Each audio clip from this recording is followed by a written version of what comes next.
Well, very clear naman, Karen, no? Hindi ka na kailangan pa mag-isip. Hindi ka na kailangan pa mag-imbestiga. Tingnan mo lang, yung kanilang kinuhang resource person is a convicted drug trafficker. Konviktado yan. So number one issue there is yung credibility niya. Sabihin niya na bumaligtad siya. After what? After how many years? Kung kailan nagkainitan itong Duterte at Marcos, saka siya bubaligtad, magbabago siyang statement, after ka na konbikto, ay, you were given your day in court.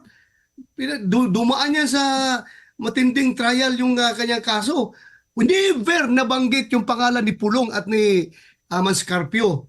Lahat ng nabanggit niya ito, mga pangalan ng mga Chinese, pangalan ng kanyang mga kasamahan.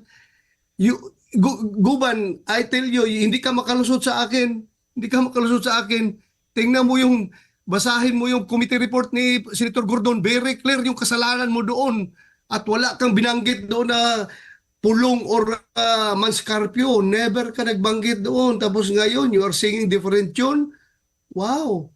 What a coincidence. What a coincidence.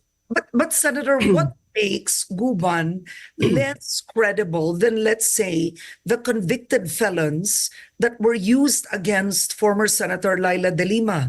If you remember, during that particular time, the government also got testimonies from convicted felons against De Lima claiming that she was involved in the drug trade of the Bilibid prisons. Convicted felons din po yun. Pinaniwalaan po ng gobyerno noon. Kaya nga siguro, Karen, kinukonsidera ng korte yan na convicted felon yung mga nagsalita. Kaya siguro, dinismiss yung kaso ni Senator De Lima. Let's face it squarely. Kung ganoon ang reasoning natin, kaya nga siguro, binigyan ng punto binigyan ng weight yan ng judge na naghawak ng kaso, kaya niya dinismiss. Pero, Karen, iba ang sitwasyon, pareho sa convicted felon, yung mga witness na yan. Pero itong mga witness na ito, during against the De Lima case, mayroong first-hand knowledge. Meron silang personal knowledge about what was happening inside the Bilibid. Kasi, paano ka makakuha ng witness na tagalabas kung ang nangyayari doon sa loob ng Bilibid? Logically, ang magiging witness mo, yung mga tao doon sa loob ng Bilibid. Ito kay Guban naman, iba naman ito ngayon. Yung kanyang pagdadawit sa pangalan ni Manscarpio at ni Congressman Pulong Duterte. Halata man ito na orchestrated, halata man ito na scripted. Titingnan mo lang, kahit na hindi ka police investigator, tingnan mo yung pag-deliver niya sa kanyang statement doon. Very incredible, very unbelievable. Senator, why do you think is Guban speaking now? It is 2024. Who do you think is behind him? Who encouraged him to come out and speak? He's convicted. In other words, judgment's been given against him. Who is behind him now? I don't know, Karen. I don't know. I only have my own speculations. I don't have the hard evidence to tell you the truth. Kung sinong nag-convince sa kanya na bumaligtad, hindi ko pa alam. At aalamin ko pa yan. So you filed a resolution, right, to hold a parallel investigation in the Senate. What do you hope to achieve in that parallel investigation that is not tackled in the lower house? And do you believe papayagan kayo ng Senado na gawin po ito, sir? Well, unless the Senate as an institution will remain independent, at least the Senate will remain as a co-equal branch of government ng Malacanang at hindi ito kayang diktahan ng Malacanang na huwag niyong gawin yan, then I am sure papayagan ako ng liderato. Sigurado ako, sana hindi ma-hijack yung aking mga resolution na pinail. Sana ito'y ma-repair sa committee ko at hindi mapunta sa iba para makapag-imbestiga ako. Because Karen, the people deserves to know the truth. The people deserves to know the truth. Tingnan natin kung anong katotohanan na lalabas dito. Okay. Now, sinabi ni Jimmy Guban, no, sa mababang kapulungan, he alleged that he was in charge of actually releasing the shabu shipment allegedly owned by Pulong Duterte, Man Scarpio, and Michael Yang. And he claims that the first family then tried to exert their influence over that particular shipment. Yun yung sinasabi niya. Actually, in 2018, there were already rumors of the involvement of Pulong Duterte, but they were never really brought to court. So what do you make? Kaya nga, Oo, go on. kaya nga, upay sila ng kaso kung meron silang ebidensya. Hindi yung puro paninira lang. They are trying to destroy the Duterte family through this revelations na hindi naman totoo. Pero the problem is he also admits, Senator, to fabricating his affidavits. In other words, he lied. He admits to lying in his statements with the affidavit submitted during the Senate inquiry and the court proceedings before. Nagsinungaling daw siya noon, hindi na daw ngayon. Nagsinungaling siya para madiin siya at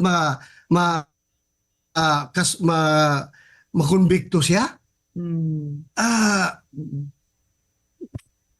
Valid ba na statement yan? Nagsinungaling ako para makonbikto ako. Ganun pala yun. Wow. Natural tendency ng tao is to prove his innocence. To prove his innocence, kailangan i-prove mo yan lahat. Isiwalat mo lahat ng katotohanan. Bakit magsinungaling ka para makonbikto ka? Ano siya? At ang kanyang hindi lang statement niya yan.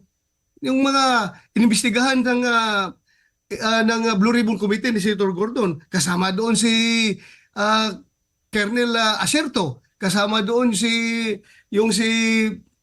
yung namatay na, kakutsaban nila na taga-PDEA, namatay na.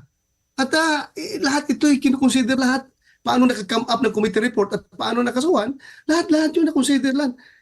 Now, biglang sabihin niya na, uy, sorry, kasama pala si Mascarpio doon at si Pulong Duterte at saka si Michael Yang. Ang dami niyang binanggit ng pangalan doon sa investigation ha. Ang daming mga pangalan doon na nagsilabasan. Pangalan ng inchik. I am not depending kung sinong ka. Basta, I never saw a name of Michael Yang doon sa investigation na yun. Walang lumabas. Wala akong didipinsahan dito. Hindi ako nagdidipinsa. Pero to be truthful about it, wala akong nakita na pangalan doon ng Michael Yang. Ang nakita ko ng mga pangalan ng Chinese. Maraming Chinese doon na inakusahan.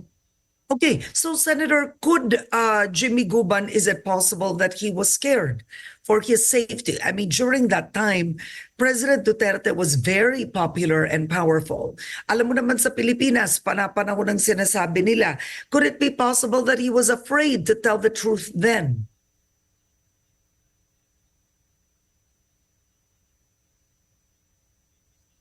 Senator? Hello. Yeah, sorry. Senator, posible kaya yun natakot siya ng mga panahong yun? Kasi napaka-popular ni Pangulong Duterte noon. Nasa kapangyarihan. I can give him the benefit of the doubt. But still, I maintain and I believe that he is lying. He is lying to that end. Okay, have you ever met Jimmy Guban? Tanong ko lang, sir. When you were Never. chief? Never. So you don't know him? No.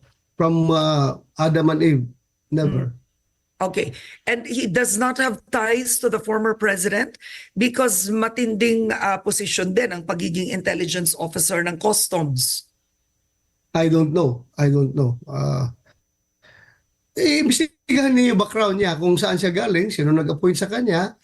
Hindi naman kailangan abot pa sa presidente siguro kung sinong pwede magiging position diyan sa custom. Siguro yung pinaka-custom head, yung pinaka-commissioner ng custom, presidente makialam doon. Pero yung nandun sa baba, hindi naman siya trabaho ng presidente yan. Pakialaman kung anong position, sino hawakan niya. Okay, so I think to just move on from this topic, the parallel investigation that you want to initiate in the Senate, no? Kailan niyo po ito gustong gawin? Once ma-refer sa komite ko ang aking resolution, Nag-file na ako ng resolution but still I'm waiting at I was told by my staff that ni-refer doon sa Committee on Rules yung aking aking resolution. Sige lang, maghintay lang ako. I am Okay. very patient But enough would to wait. but Senator, would you be the best person to handle this issue? I mean, you have a bias, some would say already. You virtually cleared Manscarpio and Pulong Duterte. So sasabihin ng iba, paano pang fair yan? Sinasabi na nga niya, hindi posible yun. My bias is towards the truth, Karen. I have to find out the truth. Yun lang ang bias ko, katotohanan. Kasi mahirap yung maluloko yung bansang Pilipinas sa mga pinagsasabi ng mga tao na ito na wala namang katotohanan. Tingnan natin, let's give me the trust bilang chairman. Kung ayaw mo naman sa committee ko, then you can refer it to other committee. Okay. All right. Now, along with that, another hearing, the QUADCOM is also hearing the extrajudicial killings during the time of former President Duterte.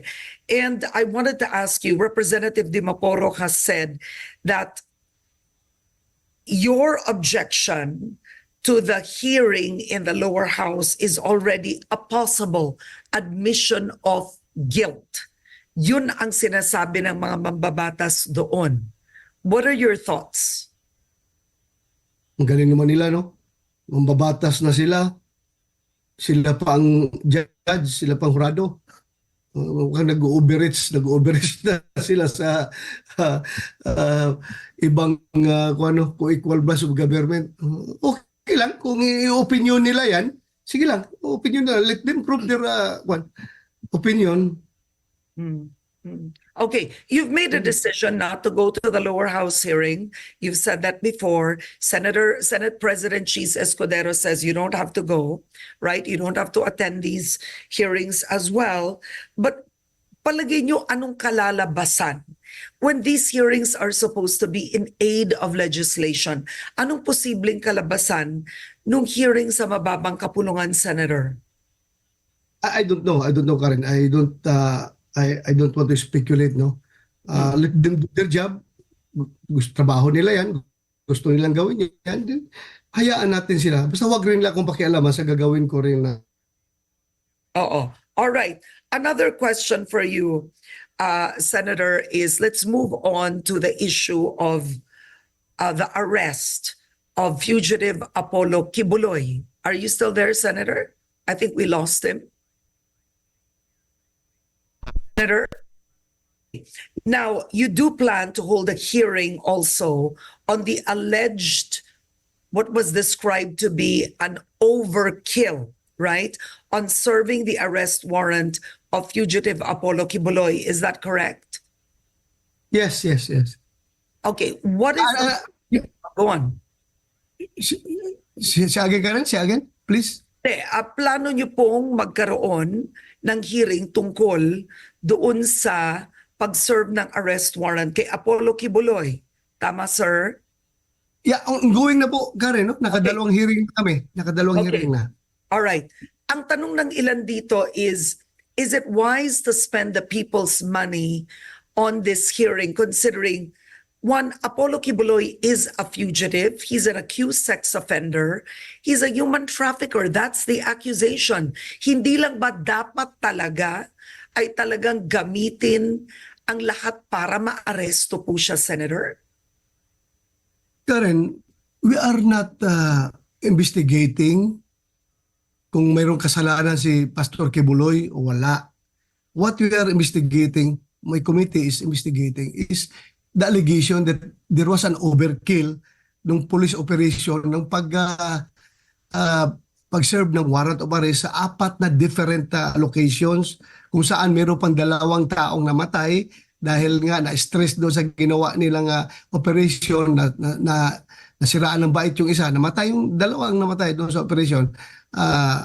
Karen, so kaya it led to the resolution of Senator Binod Padilla na mag-conduct ng investigation para naman makorek ang dapat makorek sa procedure na ginawa ng kapulisan.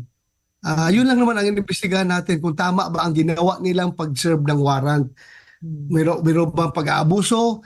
Meron bang nilabag na mga police operational procedure? Meron ba silang nilabag na rules of court doon sa pag-serve ng warrant? Hindi naman tayo nagsasayang ng time and resources dito para i-prove na walang kasalanan si Pastor Kibuloy. It's not the objective of my investigation. Okay. Now, you were once PNP chief, and in that raid, so the raiding team, they were heavily armed. There were members of the Special Action Force.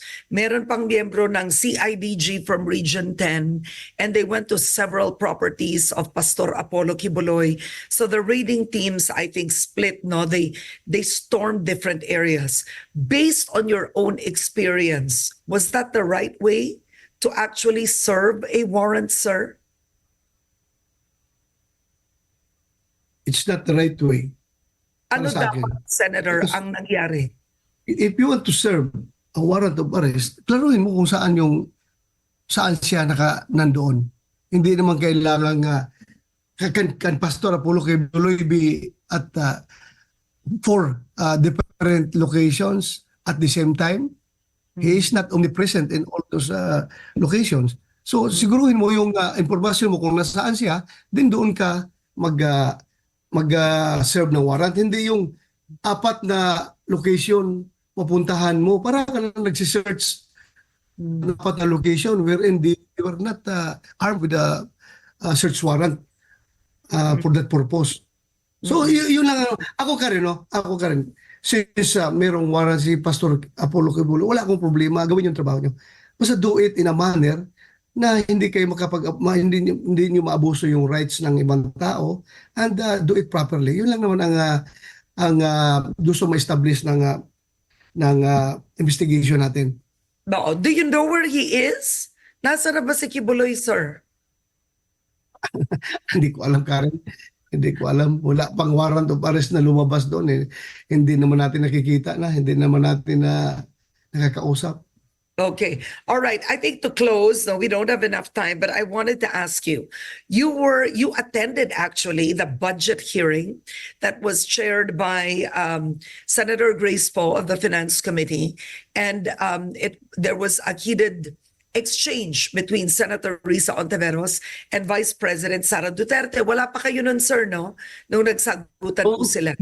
Late ako dumating kasi may hearing ako doon sa kay Pastor Apollo Kibuloy na pag-serve ng warrant. Nasa kabilang room ako nag-hearing. So late na ako dumating.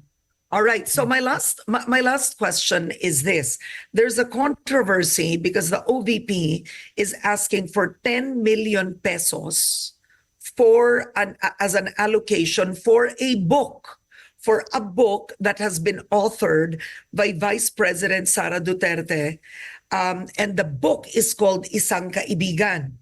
So she wants 10 million pesos to distribute a book that she has authored. This is not about the content of the book, but should the Filipino people spend money for her book? What do you think? If it is approved, yung kanyang yung gastos na yan, kung yan ay nakalagay sa GAA, at let the Commission on Audit question kung anong technicalities ng violation, kung mayroon mang violation na ginawa yung Office of the Vice President. So, titingnan natin sa kuha. May kuha naman tayo na nag-audit sa lahat ng expenses. Kasi Senate President Cheese Escudero said that the Senate will vote. The Senate will vote if the OVP can keep the 10 million pesos para doon sa libro niya. If not, it will be realigned. So ang tanong ko, boboto ba kayo for the Vice President to keep her 10 million for her book? Hindi ko pa napag-aralan, Karen. Hindi ko na alam yung nitty-gritty of that book. Narinig ko lang. Papag-aralan ko muna bago ako boboto kung when it comes to voting. Okay. All right. Anything else you'd like to add, Senator, before we go? Okay na ako ka rin. Maraming salamat. Maraming salamat sa inyo. All right. Thank you for the Okay. opportunity. All right. As always, thank you so much. I do hope you get a better internet provider next time. Thank you. Thank you. Senator Bato. Salamat ka rin. Thank you. Thank you. Thank you for joining me. Thank you.